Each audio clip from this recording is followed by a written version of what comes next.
মেঘ বিস্ফোরণের পর ভারী বর্ষণ।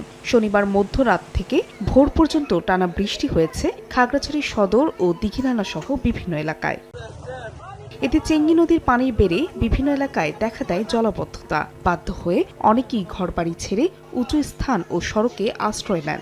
দীঘিনালা চৌমুহনী স্টিল ব্রিজের দুই পাশের সড়কের বিভিন্ন অংশ তলিয়ে যাওয়ায় ব্যাহত হয় যানবাহন চলাচল। এছাড়া খাগড়াছড়ি দীঘিনালা সড়কের ৮ মাইল এলাকায় পাহাড় ধসে চলাচল বন্ধ থাকে ৭ ঘন্টা। হঠাৎ করে ঘুমে রেখে আপনার এরকম বন্যা হয়ে গেছে।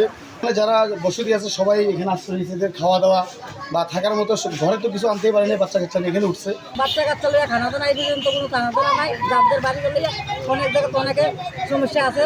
পানিবন্দী পরিবারগুলোর জন্য শুকনো খাবার ও আশ্রয়ের ব্যবস্থা করা হচ্ছে বলে জানিয়েছেন জেলা প্রশাসক। যে সমস্ত জায়গায় পানিবন্দী অনেক পরিবার রয়েছে যারা এখন আশ্রয় নিচ্ছে, তাদেরকে আমরা বিভিন্ন স্কুল এবং আশ্রয় কেন্দ্রে আমরা আশ্রয় দিয়েছি এবং তাদের জন্য প্রয়োজনীয় যত রকম সহযোগিতা প্রয়োজন, খাবার বা অন্যান্য যে কোনো সহযোগিতা, সরকার সবসময় পাশে আছে।